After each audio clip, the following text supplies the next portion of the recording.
Kelly, génial, génial. Donc, Ah, tu pas avec moi? non. Toute seule? It's okay, it's a process. Merci.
Bonjour à tous, c'est un véritable honneur d'être avec vous tous aujourd'hui pour vous présenter ce séminaire de 3 jours, un séminaire de folie, vous allez voir.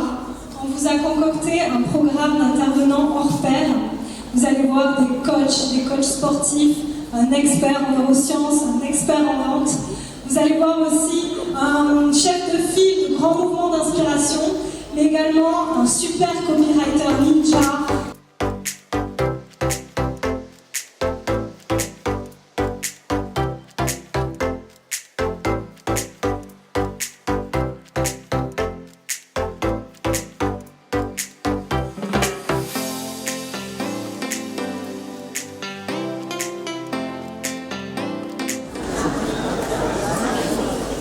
Micro. Ce mec-là, c'est l'avenir. Il est en train de donner un énorme coup de pied dans la mare à toute la psychologie. Or, moi, si je suis psychologue de formation, avant d'aller jusqu'à mon doctorat, je suis psychologue de formation, mais je n'aime pas les psychologues. Je suis très clair avec ça. Et parfois, mon côté psychologue à moi, je n'aime pas non plus. Pourquoi? Parce qu'il y a un moment donné, t'es psychologue, ok, bouge-toi. Parce que depuis Freud, on avait le sentiment que tous les psychologues du monde se prenaient un petit peu pour... Alléluia. Tu es quoi? Je suis psychologue. Attention, parce qu'il y en a quand même des problèmes. Se prendre pour Dieu, il faut faire attention dans la vie, mon chouchou. La vente, c'est quoi? Vous avez ce qu'on appelle des suspects. Qu'est-ce que c'est qu'un suspect? Un suspect, c'est quelqu'un qui est louche, qui est très peu bizarre. Non, ce sont les suspects, ce sont, par exemple, si demain, en fait, on devait, avec David, on aime bien prendre cet exemple-là, demain, on a un restaurant, tous les deux, on ouvre un restaurant à Saint-Tropez, parce qu'on est comme ça. On aime bien ça, et on dit, bah tiens, ce qu'on va faire, c'est qu'on va se louer, en fait, un pas de porte, juste en face du port, et tous les gens qui passent devant le restaurant sont des suspects. Potentiellement, ils peuvent être des clients, mais c'est ce qui représente vraiment mon marché. Okay.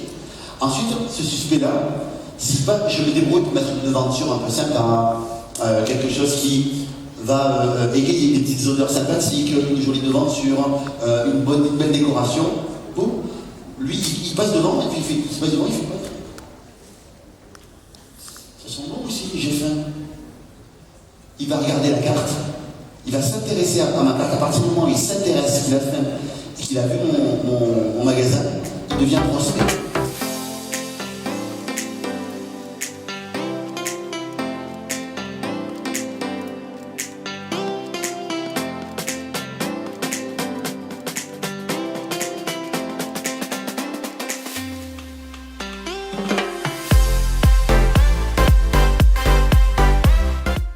Donc je suis quelqu'un qui vient d'une famille très très modeste, voire pauvre. J'ai été prématuré, je sais que ça se voit pas.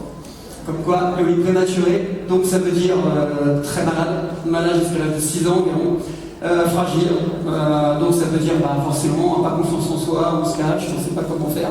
Et puis c'est passé quelque chose à environ vers 8-10 ans.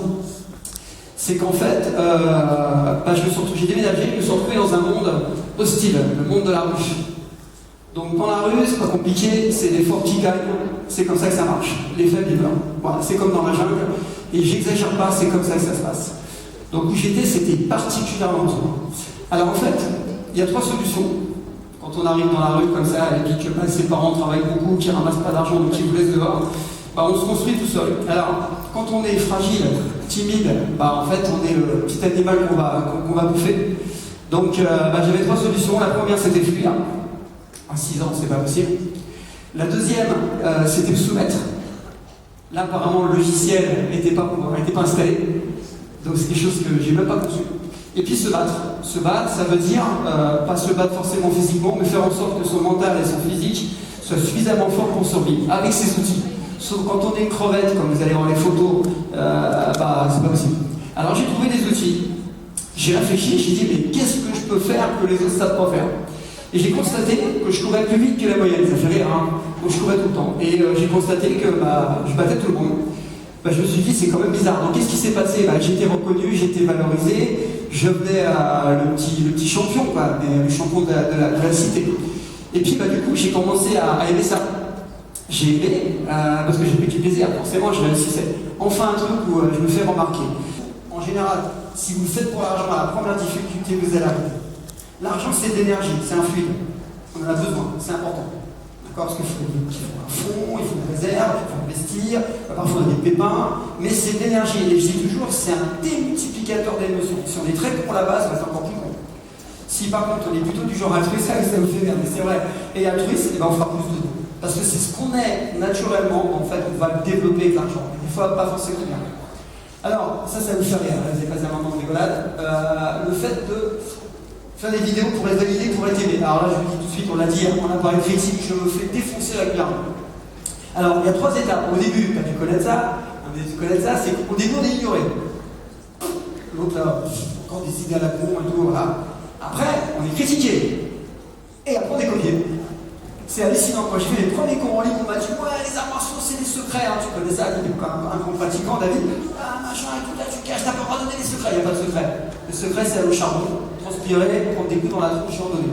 C'est aussi simple que ça. Non mais faut pas 1014 dans les techniques secrètes, c'est dans les films, il n'y a pas. D'accord? Non, sinon on va très cher. Et en fait ce que je veux dire c'est que c'est pas mal. Et ça c'est vraiment important de le savoir que en fait on se fait défoncer. Alors ils m'ont tous fait ça. Et assez rigolo, c'est que en fait, ces gens-là passent beaucoup de temps et mettent beaucoup d'énergie. J'ai même eu des parodies. Les parodies étaient de meilleure qualité que mes vidéos.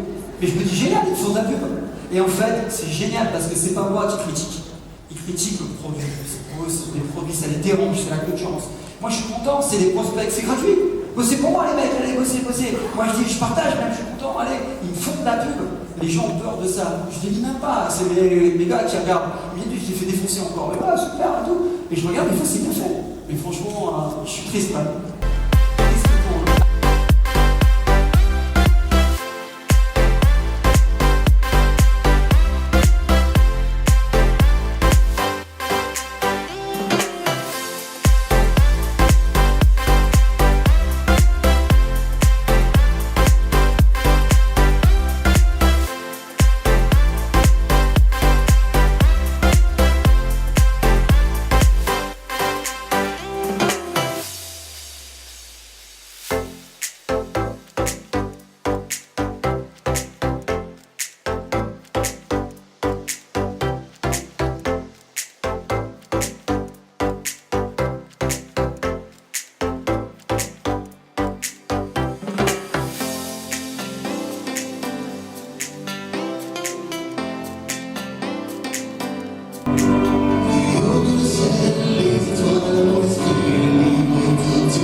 avez.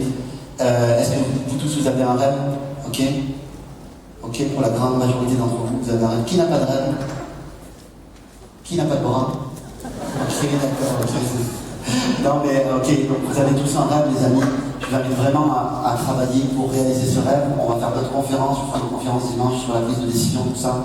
Le go, no go, ça me paraît important pour vous de vous enseigner ce genre de choses-là, qui m'aident moi à prendre mes décisions et qui est vraiment, faut pas non plus aller foncer tête baissée sur quelque chose qui n'est pas forcément fait pour vous. Néanmoins, au moins tenter le coup. Voilà. Moi aujourd'hui, j'avais toujours rêvé de chanter devant un public de 1200 personnes. Là aujourd'hui, vous m'avez permis de le faire, merci encore. De chanter une composition en plus, donc quelque chose que j'ai validé moi-même artistiquement. Et peut-être vous de votre côté, effectivement, vous donner l'autorisation. Et si ça a pu au moins vous inspirer un début d'idée de commencer à faire ça, j'estime que la conférence est gagnée, que même le séminaire est gagné. Je vous aime. Bisous, les amis, merci. Vous avez tous ici un savoir qui a la possibilité de changer la vie de beaucoup de personnes, de milliers de personnes. Et un savoir, lorsqu'on a la vie, de changer la vie, quand on a la vie, de changer. Quand on a la possibilité de changer la vie de milliers de personnes, ce n'est pas un savoir, pour moi c'est un pouvoir. Et il y a un grand sage, Benjamin Parker, qui a dit, qui connaît Benjamin Parker? Vous êtes fan de... Benjamin Parker a dit un jour, un grand pouvoir implique de grandes responsabilités. Ouais. Benjamin Parker, c'est l'oncle de Spider-Man. Voilà. Aujourd'hui, mes ninjas, vous avez un savoir qui est un pouvoir qui est une responsabilité. Cette responsabilité, c'est de mettre votre savoir dans la vie du plus de monde possible. Votre responsabilité, c'est de diffuser votre savoir partout sur Internet. Et votre responsabilité, si vous voulez le faire, c'est de vendre.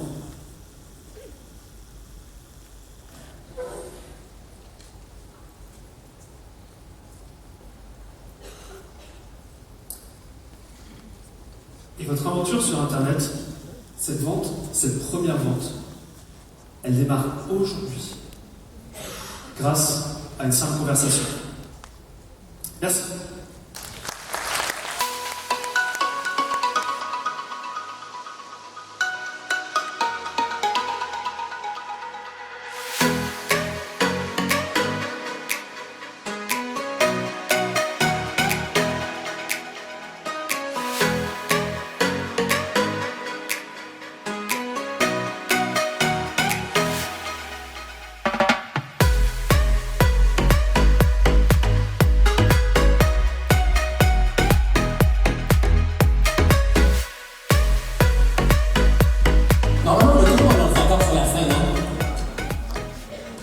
A déjà lu Tout est toujours parfait.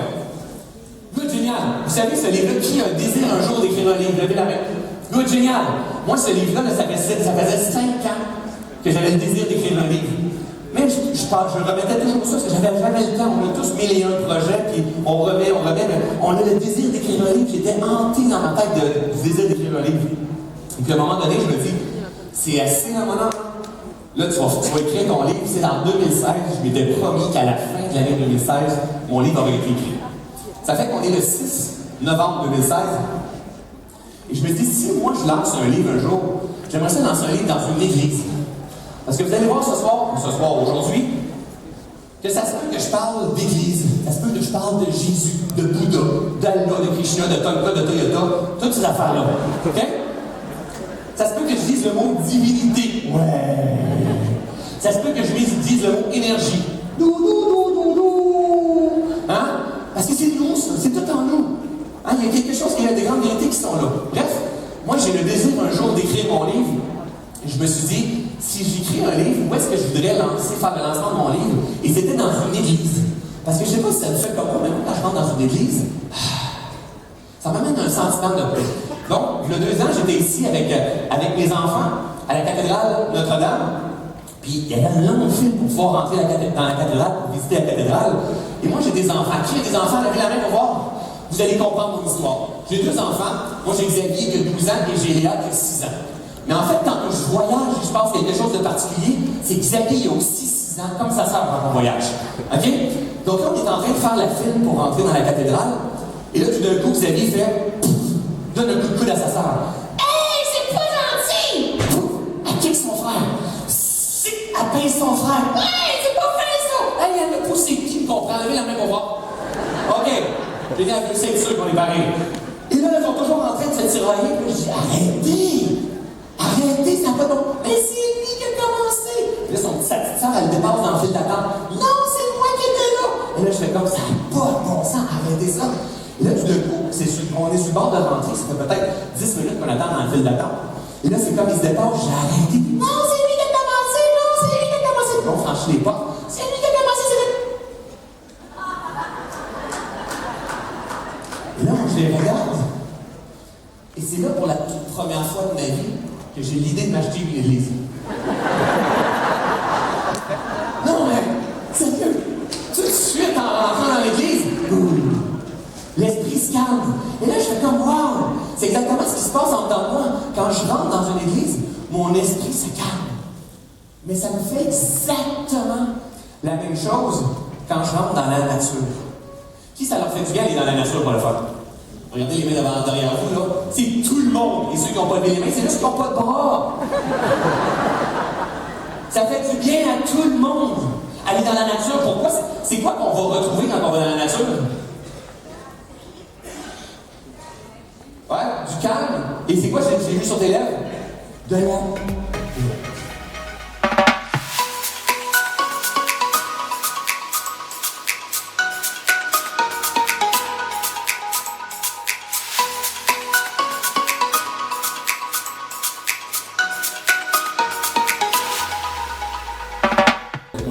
C'était de m'entourer d'abord de l'amour et du partage. Madame Soriot, Madame Colson, et on vivait donc tous ensemble. Ce mot, malheureusement, avec cette actualité, j'ai l'impression que c'est un mot un peu qui s'évapore. Mais j'aime bien ressortir aussi ce mot qui me lie à cette histoire, la mixité sociale. On vivait tous ensemble. Maintenant, je vous dis ça. On vivait tous ensemble. Il a fallu que le petit Ismaïl, entre parenthèses, dans son observation, puisse se nourrir aussi du bien, du moins bien et du mal. J'ai vu le mal. Quand je descendais en bas de chez moi, et que mes parents m'accompagnaient à l'école, j'ai le souvenir qu'il y avait sur un mur écrit OAS. Je ne comprenais pas pourquoi il y avait écrit OAS. Et d'ailleurs, une anecdote, un jour, je me disais, papa, qu'est-ce que c'est OAS? Mon père m'a dit, non, c'est rien, ils ont oublié 2 lettres, c'est Oasis, normalement. C'est vrai. Mon père a des réponses, en fin de compte, pour soigner un peu, je veux dire, ces événements qui nous entouraient, qui étaient la guerre d'Algérie. Et quand je rentrais chez moi, quand on rentrait à la maison, il y avait une dame, j'ai le souvenir, qui était toujours devant sa boutique et qui nous regardait. Elle nous regardait un peu avec l'air patibulaire, dans le rejet. Et moi, déjà, avec mon histoire, je ne comprenais pas pourquoi, moi, les mains vides, pourquoi j'avais autant de ressentiment à mon égard, ce ressentiment du rejet. Genre, qu'est-ce que vous faites là? Vous êtes des immigrés, rentrez chez vous. Rentrez chez moi. Où rentrez chez moi? La France, c'est mon pays. Je suis algérien de naissance et français de reconnaissance. Est-il besoin que je me justifie? Eh bien, il a fallu vivre ensemble et vivre aussi avec ceux qui ne vous aiment pas, qui vous rejettent, qui vous ignorent. Alors j'ai essayé de comprendre pourquoi cette personne ne vous aimait pas. C'est merveilleux de vieillir. C'est merveilleux de donner réponse un jour à cette question de l'enfance. Vous savez pourquoi elle ne nous aimait pas? C'était la charcutière.